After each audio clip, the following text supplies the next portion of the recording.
अब इस बातचीत का आखिरी राउंड शुरू होगा, डज गॉड एग्जिस्ट की ये बहस मुफ्ती शमाइल नदवी और जावेद अख्तर साहब के बीच। आप लोग अपने अपने हाथ ऊपर करेंगे, मैं यहाँ से तय करूँगा। और माइक हमारे पास है क्या? एक ही माइक है ऑडियंस के लिए? दो माइक है, एक इस तरफ एक इस तरफ, ठीक है। तो जी सबसे पहले हमारी सहयोगी हैं मारिया शकील जी, पूछे सवाल। थोड़ा सा रुकेंगे ताकि कैमरे का फ्रेम आप पर आ जाए, आपकी तो प्रैक्टिस है टीवी की। जी नदवी साहब, मैं खुदा को मानती हूँ, पहले मैं इसी प्रमाइस से शुरू कर रही हूँ और ये बता रही हूँ आपको, मैं मानती हूँ। लेकिन कुछ सवाल हैं जो जावेद साहब ने उठाया, उसका जवाब आपको देना चाहिए। पहला सवाल ये कि गजा में सालों से छोटे बच्चे मर रहे हैं, वो उनको अगर खुदा मर्सीफुल है, हम मानते हैं कि अल्लाह ताला में बहुत ताकत है, तो वो बच्चे क्यों मर रहे हैं?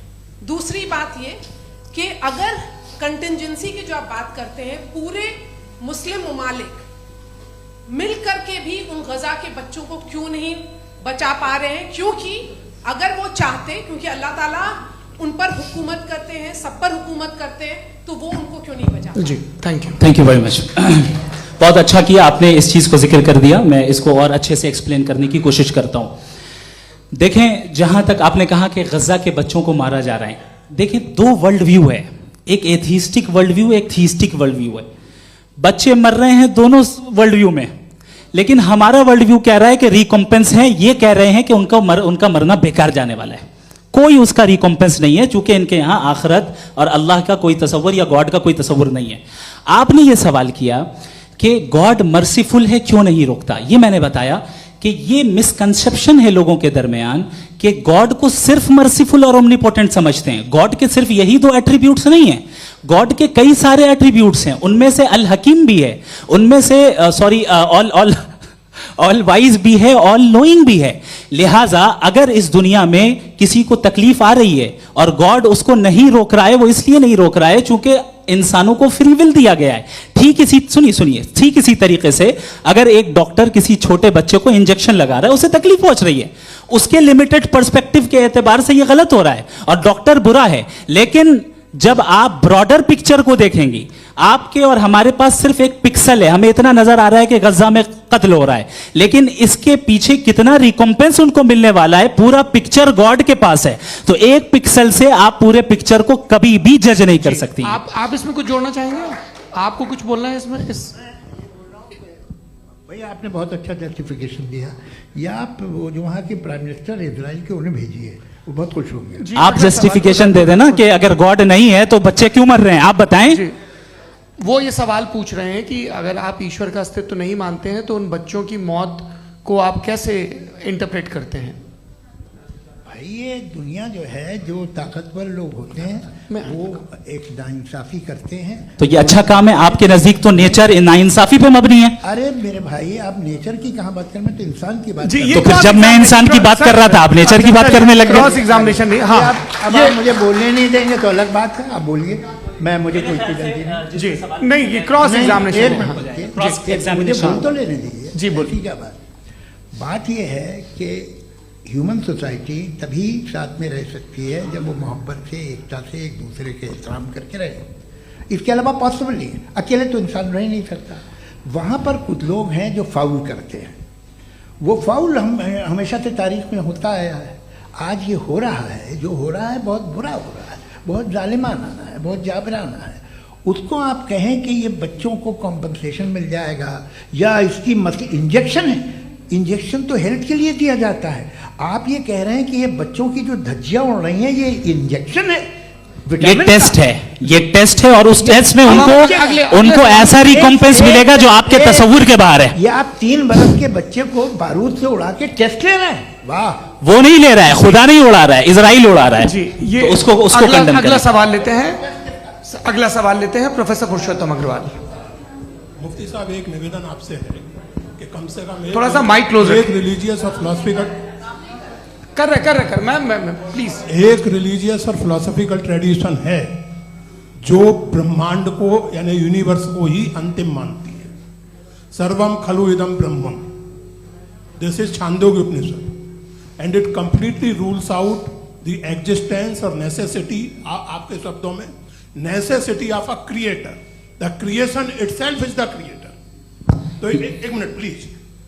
दूसरा जो सवाल आपने अभी, जो आप बार बार कह रहे हैं कि भगवान विद्वान भी है, वाइज, सब जानने वाला, तो अगर विजडम में दुनिया भर के पापों और अत्याचारों को बर्दाश्त करना शामिल है, तो फिर इसका मतलब ये हुआ कि अगर मैं फ्री विल से उसको अपोज करता हूं तो ईश्वर की विजडम और मेरी फ्री विल में कॉन्ट्राडिक्शन है। Because when I am opposing whatever is happening in Gaza, then I am opposing the God's will और गॉड्स विजडम। जवाब लेते हैं तो गॉड की विजडम, एक मिनट सर प्लीज सर, ये एक जुमला, गॉड की विजडम है कि गाजा में जो कुछ हो रहा है वो हो रहा है, मैं उसका अपोज कर रहा हूं, तो मैं गॉड की विजडम के खिलाफ जा रहा हूं। एक सवाल। दूसरा ये, नहीं, आपने दो ऑलरेडी। सर आप और सवाल कर लें, लेकिन मुझे दो जवाब दे। सर, पहले आपने ये कहा, सुनिए मेरी बात सुनिए। भाई इजराइल के गॉड के मुताबिक तुम्हारा ठीक हो रहा है ना? नहीं हो रहा है, ठीक नहीं हो रहा है। मैं बता रहा हूँ क्या हो रहा है, आप तशरीफ रखिए, मैं बता रहा हूँ क्या हो रहा है। Let me complete please. एक सेकंड गाइस, एक सेकंड। ये देखिए, ऐसा है कि ये सब बड़ा आपस में विचार विमर्श के बाद ये तय हुआ था कि कुछ नियम बना लिए जाएं ताकि एक टाइम बाउंड बातचीत चले। और भाई साहब, आप बड़ा जरूरी काम कर रहे हैं, लेकिन कैमरे के फ्रेम में आके उस काम को गड़बड़ कर दे रहे हैं। ठीक है गुरु, अब मेरे को कहीं का गुस्सा कहीं निकालना था, सॉरी। नहीं, कोई गुस्सा नहीं है जी। तो प्रोफेसर ने सवाल पूछे, आप उनके जवाब दें, और थोड़ा ये सब लोग थोड़ा ख्याल रखें भाई, सवाल संक्षिप्त रखें जी। आपने दो सवाल किए। सबसे पहला ये कहा कि हमारे पास ये कॉन्सेप्ट है कि ये यूनिवर्स खुद नेसेसरी बीइंग है, creation itself is the creator. How irrational is this कि मैं एग्जिस्ट करूंगा बाद में, लेकिन अभी एग्जिस्ट कर भी रहा हूं, यानी एक ही टाइम में एग्जिस्ट भी कर रहे हैं, नहीं भी कर रहे हैं। This is not true. दूसरी चीज, आपने कहा कि अगर इजराइल में, सॉरी माफ कीजिएगा, Israel doesn't exist, occupied Palestine में अगर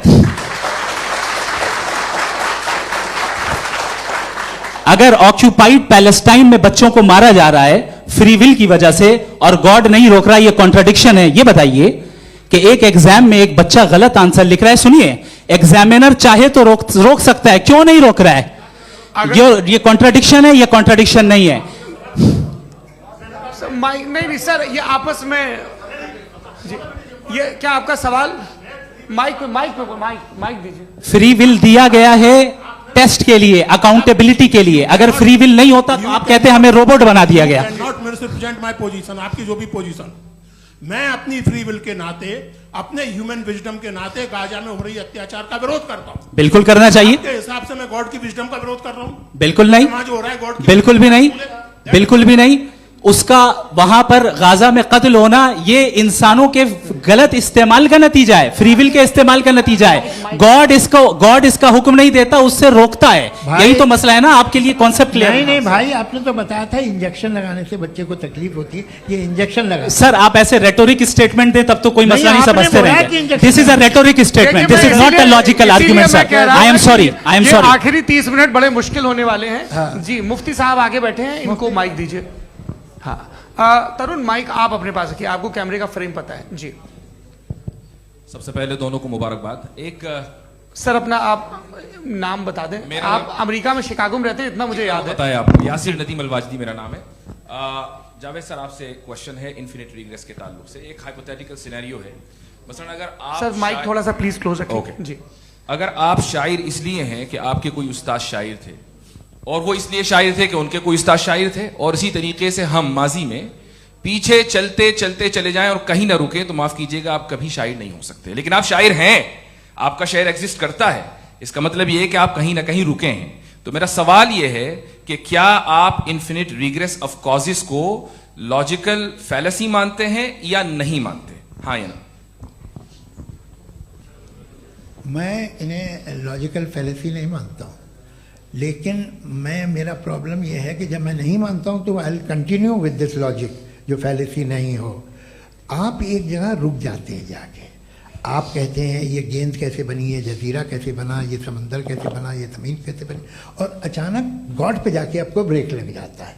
एक बार आप सवाल नहीं करते कि भाई इनको बनाने वाला तो इनसे भी कॉम्प्लिकेटेड होगा, वो कैसे बना, उसके बारे में आपने इत्मीनान कर लिया, वो हमेशा से है। तो अगर आप उसे हमेशा से मानते हैं तो फिर ये मान लीजिए कि कायनात हमेशा से, क्या तकलीफ है? कि हम वजूद में नहीं आते, जी हैं? हम मौजूद नहीं। अच्छा सर क्यों नहीं हो मैं सकते? बताऊंगा प्लीज प्लीज। जैसे मैंने मिसाल दी आपके शेर, आपका शेर कभी वजूद में ना आता अगर शायर इसी तरह चलते रहते हमेशा। जी माइक मेरे ख्याल से एक सेकंड, इन्फिनिट रिग्रेस का कॉन्सेप्ट क्लियर नहीं हो जी। पाया, ऐसे रहने दें, लेट्स मूव ऑन सर। ठीक है, हाँ थोड़ा सा मॉडरेटर का भी ख्याल रखें। नहीं आपने तो रखा है, आपने रखा है।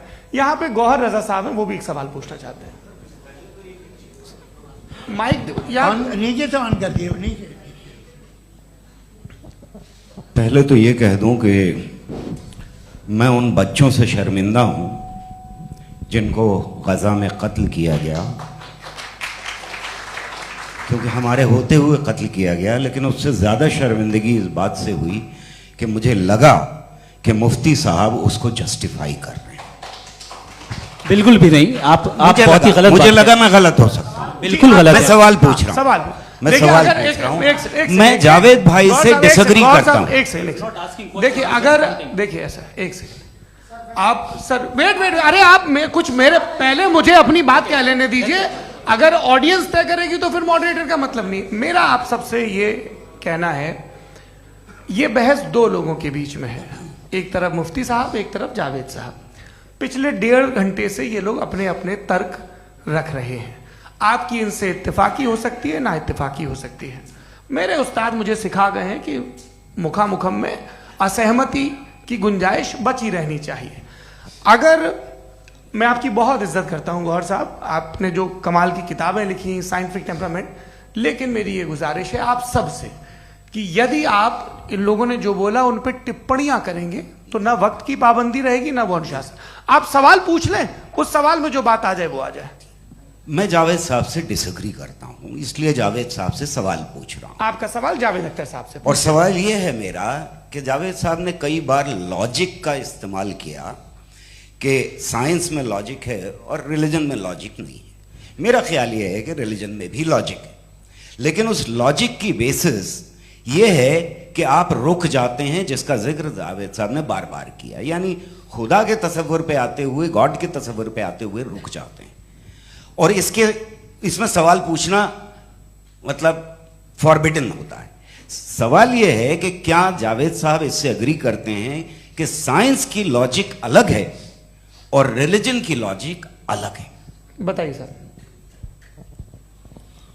देखिए, 3 चीज़ें हैं। साइंस है, एक है मंतिक है, इस्तिदलाल है, और एक जो है कुछ भी नहीं है, फेथ है, अकीदा है।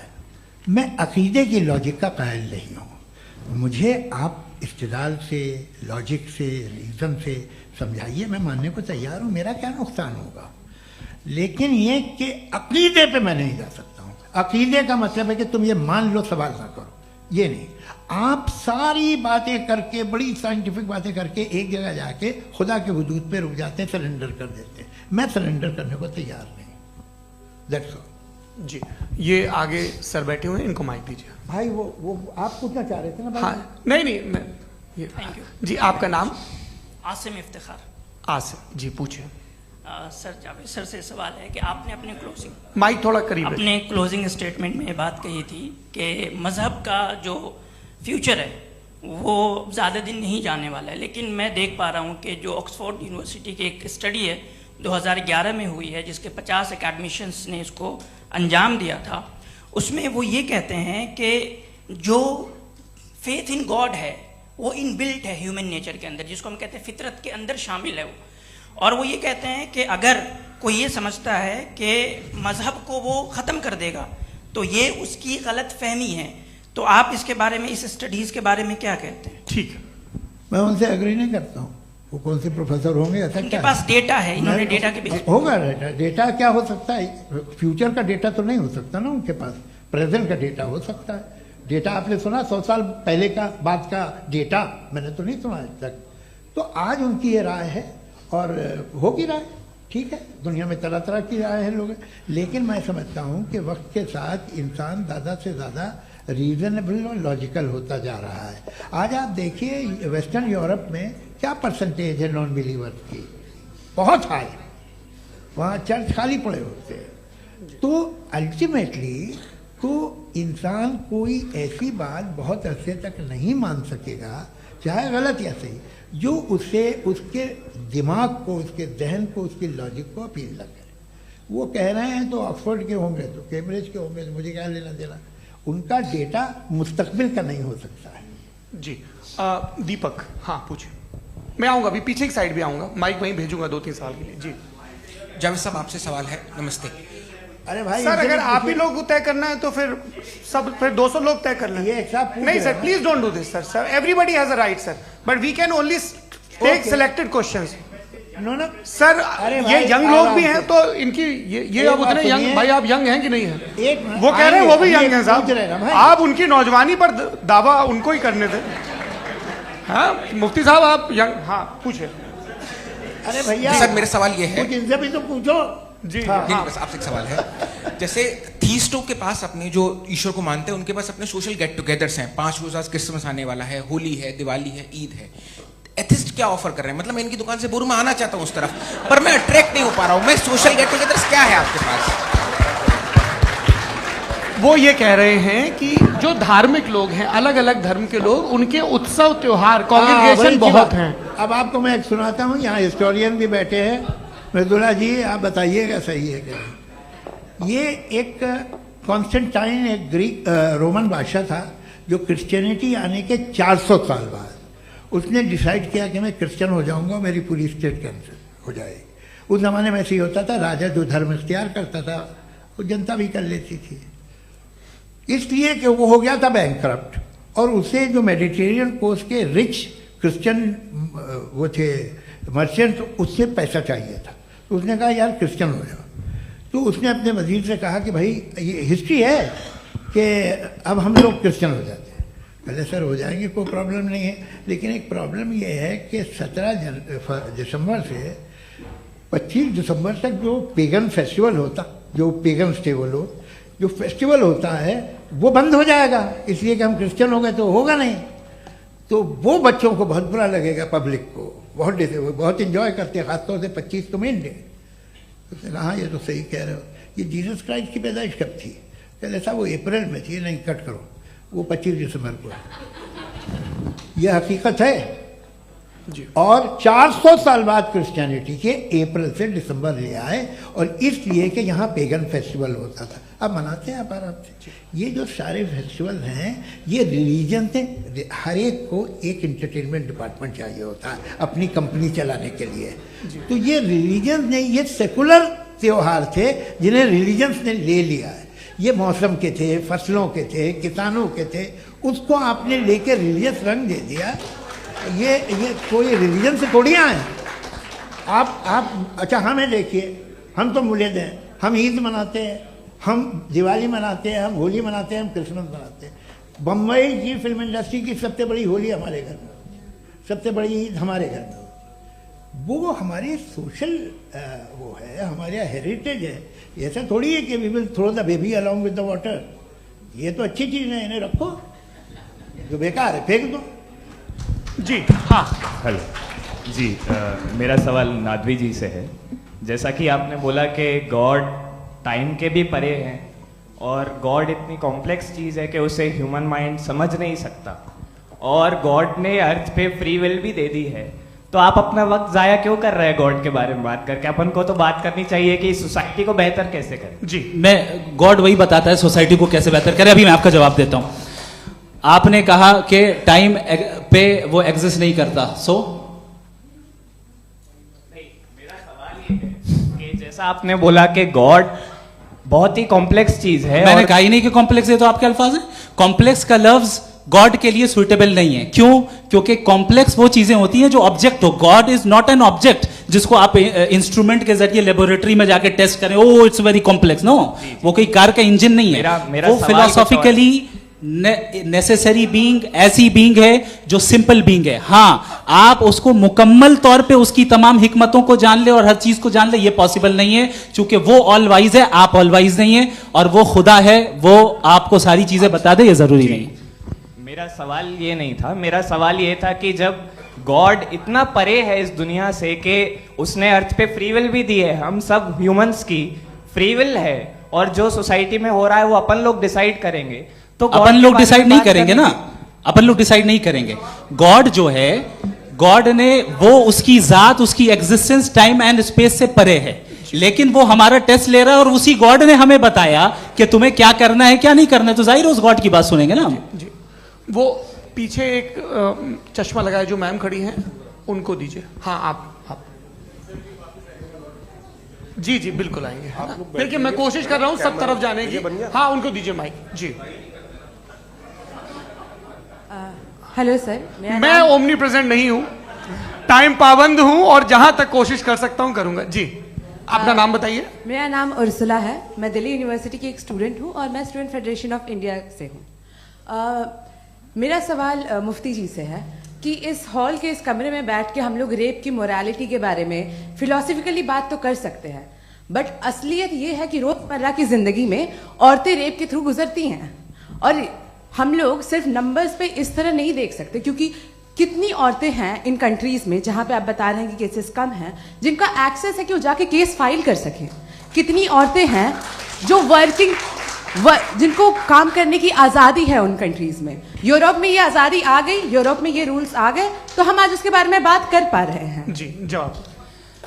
आपने ये कहा कि कमरे में बंद होकर हम लोग इस पर फिलोसफिकली बात कर सकते हैं, लेकिन हकीकत में क्या हो रहा है, वो ग्राउंड लेवल पे क्या हो रहा है जो बहुत गलत हो रहा है और वो सफर कर रही हैं। आई अग्री, बहुत गलत हो रहा है और जो गलत हो रहा है उसको हमें रोकना है। और क्यों रोकना है, वो गलत क्यों है, हमारे पास इसका ऑब्जेक्टिव फाउंडेशन है, इनके पास उसका ऑब्जेक्टिव फाउंडेशन नहीं है। मैं ये कहना चाह रहा हूं कि जहां पे भी जुल्म हो रहा है, जहां पे भी औरत पे जुल्म हो रहा है या उसकी इज्जत लूटी जा रही है या उसे तकलीफ पहुंचाई जा रही है, और सिर्फ औरत नहीं किसी इंसान के ऊपर भी जुल्म हो रहा है, तो उसके खिलाफ खड़ा होना, ये मोरालिटी हमारे पास गॉड के पास से आई है। वरना जावेद साहब तो कह रहे हैं कि जो है मेजॉरिटी डिसाइड करेगी, तो मेजॉरिटी तो कभी भी बदल सकती है।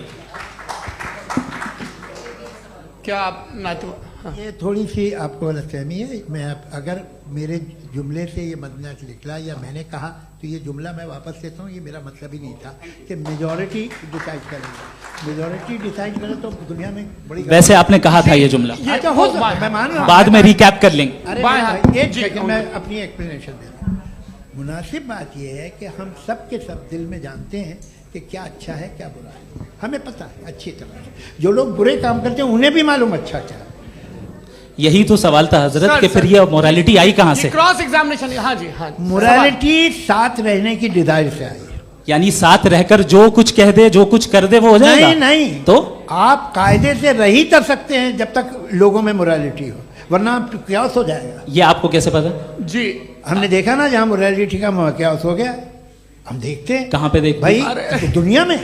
आप जो कह रहे हैं, आप कहीं पे अगर गलत हो रहा है इस बहस तो के उसको बाद आप देखिए, आप एपिस्टेमोलॉजी की बात कर रहे हैं, मैं ऑन्टोलॉजी की बात कर रहा हूं। मैं इस बहस के बाद आप दोनों लोगों को चाय पे होस्ट करूंगा, वहां पे क्रॉस एग्जामिनेशन कर लीजिएगा। अभी ऑडियंस का हक मार रहे हैं आप लोग भाई, सर जस्ट लोग हैं आप लोग। और ये भाई ये हाँ उधर आएंगे, जी सर आएंगे। अच्छा सर मेरा नाम लईकुर रहमान है और मैं अलीगढ़ मुस्लिम यूनिवर्सिटी का स्टूडेंट हूँ, और जहाँ तक मुझे पता है कि sir you are also product of Aligarh Muslim University. मैं भी उसी चमन का बुलबुल। हाँ सर, तो बहुत खुशी हुई मुझे जान करके कि मैं आपसे मिलूंगा। सवाल सर, मेरा सवाल यह है, सर सैयद अलैहि रहमा का नज़रिया यह था कि खुदा के वजूद को अक़ल के दायरे में रह करके तलाश करना, न कि पूरी तौर से उसका इनकार कर देना। Sir how will you define it? नहीं तो ये तो आप इन्हें बताइए। ये सवाल आपके खुदा का वजूद साबित कर रहे हैं तो सर आपने इनकार कर रखा है, इस वजह से मेरा क्वेश्चन। उन्होंने यही सर से एक सेकंड, सर सैयद ने यही कहा ना कि अक्ल से आप खुदा के वजूद को साबित नहीं कर सकते, यही कहा ना भाई। वो उन्होंने कहा कर सकते हैं और वो कर दिया गया आज। वो फोन तलाश करना या साबित करना अक्ल से नहीं हो सकता। अरे सवाल तो सुन लीजिए जी। अक्ल से नहीं हो सकता है, यही कहा ना आपने। अक्ल से हो सकता है, अरे वो यही कह रहे हैं भाई, आप बता रहे हो सकता है, वो तो कुछ और। आप अगर सर देखो नौजवान फोन ले लो, वो इतनी कमाल की यूनिवर्सिटी है। अरे भाई दे दो जरा, एक मिनट दे दो भाई, मेरी बात सुनो, माइक पे बोलो ताकि जो लाखों लोग देख रहे हैं। माइक दे दो ना। अरे देंगे ना माइक, तुम ठहरो तो। हाँ सर, मेरा सवाल ये था कि सर सैयद अलैहि रहमा का एक नज़रिया था अपना कि खुदा का जो वजूद है उसको अकल के दायरे में रह करके तलाश करना है, न कि पूरे तौर से इनकार कर देना है। ये उनका कॉन्सेप्ट था। लेकिन मेरा सवाल ये है कि आप इसको कैसे डिफाइन करते हैं, एक्सप्लेन कैसे करेंगे, मैं आपसे जानना चाहता हूँ, क्योंकि you are the product of Aligarh Muslim University. मुझे अकल के दायरे में रख के मैंने बहुत तलाश की, मुझे मिला नहीं। हाँ, ये इधर वो चश्मा लगाए जो, हाँ उनको दे दीजिए। जी जी फटाफट पूछिए, बस 5 मिनट है, 5 मिनट में खत्म हो रहा है। हाँ अस्सलाम वालेकुम मुफ्ती साहब। एंड मेरा सवाल जावेद अख्तर साहब से। क्या नाम है आपका? अरे भैया सब मुझे तो पूछ रहे हो। फैज पूछिए फैज साहब। तो मेरा सवाल ये है कि अभी जो एथियस्ट है वो problem of evil argument use कर रहे हैं अगेंस्ट मुस्लिम्स, राइट? कि इस दुनिया में इतना सारा इविल है और अगेंस्ट मुस्लिम तो यहाँ अगेंस्ट थियस्ट। हाँ थोड़ा सा करेक्ट कर लीजिए भाई, पूरी मशक्कत इसी बात की थी कि किसी एक मजहब पे बात न टिके। जी, तो बेसिकली ये आर्ग्यूमेंट ऐसा है कि इस दुनिया में इतना ज्यादा ईवल एग्जिस्ट करता है और अगर एक ऑल गुड गॉड है तो वो रोकता क्यों नहीं है? लेकिन इस सवाल में एक हिडन अजम्पशन ये है कि इस दुनिया में ईवल एग्जिस्ट करता है। अब एथियस्ट ये कैसे ऑन्टोलॉजिकली प्रूव कर सकते हैं कि इस दुनिया में ईवल एग्जिस्ट करता है? मैं आपको बताता हूँ, थोड़ा सा समझा। नहीं सर, हम लोग इनको सुनिए। नहीं please don't do that. I want to explain ontologically. नहीं हम समझ गए सर, इनको अब जवाब देने दीजिए। अच्छा सवाल पूछ लो। मैं अभी तक क्या था वो मैं थोड़ा सा ऐड ऑन कर लेता हूँ। तुम गुरु, तो हम जब इसका राउंड 13 करेंगे ना तब तुमको स्टेज पे बिठाएंगे। जी तो हाँ जल्दी से। तो देखिए एथियज्म के हिसाब से सब कुछ रैंडमली बन गया है, सब कुछ एटम्स और मॉलिक्यूल्स है। एक पत्थर में और मुझ में सिर्फ इतना फर्क है कि हम लोग एटम्स और मॉलिक्यूल्स का अलग अलग रीअरेंजमेंट है। अब एक पत्थर को कोई इंसान तलवार से 2 टुकड़ों में काट दे या मुझे, according to atheism it is same. There is no evil and good according to atheism. जी अच्छा, फैज साहब का सवाल ये है कि हाँ कोशिश भी करते तो इससे गलत सवाल नहीं कर पाते। एक लाइफ फॉर्म है और लाइफ फॉर्म में फीलिंग्स हैं, मतलब लाइफ फॉर्म सुनता है, देखता है, टेस्ट कर सकता है, फील कर सकता है। तो उसकी ये जो क्वालिटी इस बबल में आ गई है, वो जानवर में भी है, इंसान में भी है। तो जाहिर है कि उसे कोई तकलीफ पहुंचेगी, तो चूंकि उसके पास वो सेंसिटिविटी है तो मैं करेगा। पत्थर में वो सेंसिटिविटी नहीं है। तो ये क्या सवाल हुआ कि अगर पत्थर को काटा तो पत्थर को तकलीफ नहीं होती, तो आपको काटे तो आपको क्यों तकलीफ हो? बैठ जाइए। जी हाँ, अगला सवाल। हाँ पूछे जी जावेद अख्तर साहब। अरे भैया सब आप लोग मुफ्ती साहब को छोड़ रहे हैं, तो मेरे ही पीछे पड़े हैं क्या? फिर चलो बोलो भाई। You asked how God can exist when children die in Gaza. Huh? You asked how God can exist when children die in Gaza, and you also mentioned the rise of atheism in Europe. But the same events also are leading many atheists and non-believers to turn towards faith. How do you interpret this contradiction, where suffering pushes some away from God, yet brings others closer to belief? देखिए, आपको एक बात बताऊं, दुनिया perfect तो कहीं भी नहीं है, हर जगह कुछ खामियां हैं। बेटा एक मिनट, मैं आप ही को कहेंगे, देखो वो तो कुछ खामियां, कमज़ोरियां, खराबियां सब जगह है। लेकिन अगर देखोगे ईमानदारी से कि दुनिया सबसे ज़्यादा महज़ब कहाँ है, एक आम शहरी को कहाँ हुकूक हासिल हैं, वो बोल सकता है, अपनी मर्ज़ी से काम कर सकता है, अपनी मर्ज़ी से राय दे सकता है, हुकूमत के ख़िलाफ़ बोल सकता है, बरसरे इक़्तिदार लोगों के बारे में बोल सकता है, सरमायादारों के ख़िलाफ़ बोल सकता है। तो आपको ये स्कैंडिनेवियन कंट्रीज़ में मिलेगा, वेस्टर्न यूरोप में मिलेगा। मैं नहीं कह रहा वो परफेक्ट है, बिल्कुल नहीं, वहाँ बहुत ख़राबियाँ भी हैं, परफेक्ट तो कोई। लेकिन जिन जिन मुल्कों में, लैटिन अमेरिका देखो, गल्फ देखो, वहाँ पर आपको ये ज़रूर है कि रेप नहीं होते होंगे। रेप की ज़रूरत क्या है भाई? उसको तो ख़रीद लो, घर में रखो, सड़क पर रेप करने की क्या ज़रूरत है? मगर सुनिए, मगर हकीकत ये है कि वहाँ शख्सी आज़ादी राय देने की, बोलने की नहीं है। जी, ये एक आखिरी सवाल मुफ्ती साहब से। हाँ मैम, इनको माइक दीजिए। शुक्रिया। मेरा नाम मनीषा है, मैं हरियाणा से आई हूँ। मैं मुफ्ती साहब से एक बात पूछना चाहती हूँ। आप बार बार जावेद साहब को कॉन्ट्राडिक्ट तो कर रहे हैं कि आपने ये कहा, लेकिन आप भी अजम्पशंस के बेसिस पे बात कर रहे हैं। आपने खुदा के होने का कौन सा प्रूफ पेश किया है, खुदा की एग्जिस्टेंस का?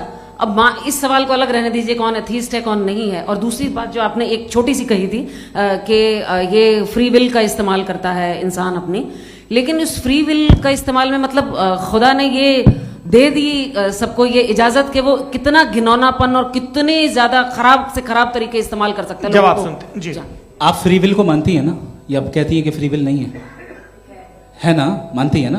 तो अब आपके पास इसका कोई एक्सप्लेनेशन नहीं है कि अगर एक इंसान उस फ्री विल का इस्तेमाल करके गलत काम कर रहा है और बच के अच्छी जिंदगी गुजार के निकल जा रहा है, उसका कोई रिकॉम्पेंस नहीं है।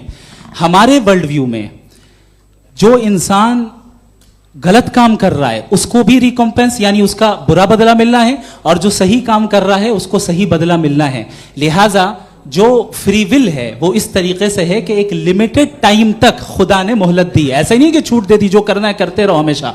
वक्त आएगा जब एग्जाम का टाइम खत्म होगा तब रिजल्ट आएगा, दौराने एग्जाम जबरदस्ती आपको नहीं बताया जाएगा। अरे भाई एक सेकंड, जी, एक सवाल मुफ्ती साहब से मेरा सर, मुफ्ती साहब से जी, एक सवाल। हाँ, मुफ्ती साहब, एक सेकंड रुक जाइए, आपसे फोन, आप इसके बाद पूछ आपसे लीजिएगा, माइक यहीं छीन रहेंगे चुका। वो, हाँ, बोलिए। मैं मुफ्ती मैम, साहब एक एक ही सेकंड। सवाल करता हूँ कि अगर जो हो रहा है फ्री विल से हो रहा है और एक दिन बरोज़ क़यामत इंसाफ होगा मैशर में वगैरह वगैरह, तो दुआ क्यों मांगते हैं लोग? दुआ मांगते हैं इसके मतलब है अभी भी उसने ये डिपार्टमेंट रखा है कि मैं रोजमर्रा की जिंदगी में इंटरफेयर बिल्कुल कर बिल्कुल, सकता हूं। He can. तो तुम कैन हो, तुम मुझे नौकरी दिला देते हो, मेरे बेटे को ग्रीन कार्ड दिला देते हो, और 45,000 बच्चे मरते उन्हें रोकते नहीं हो।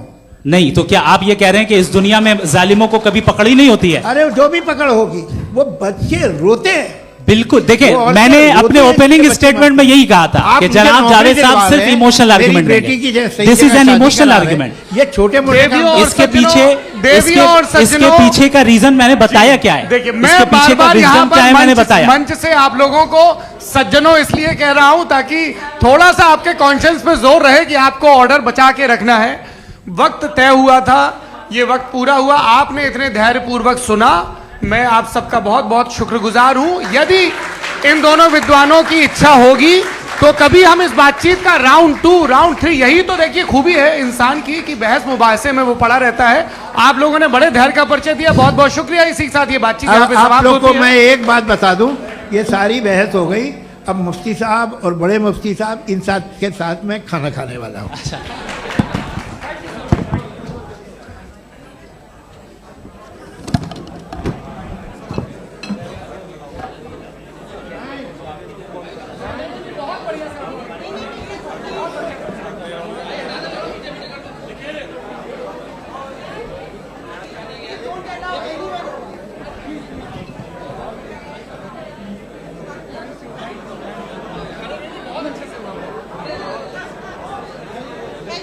पहले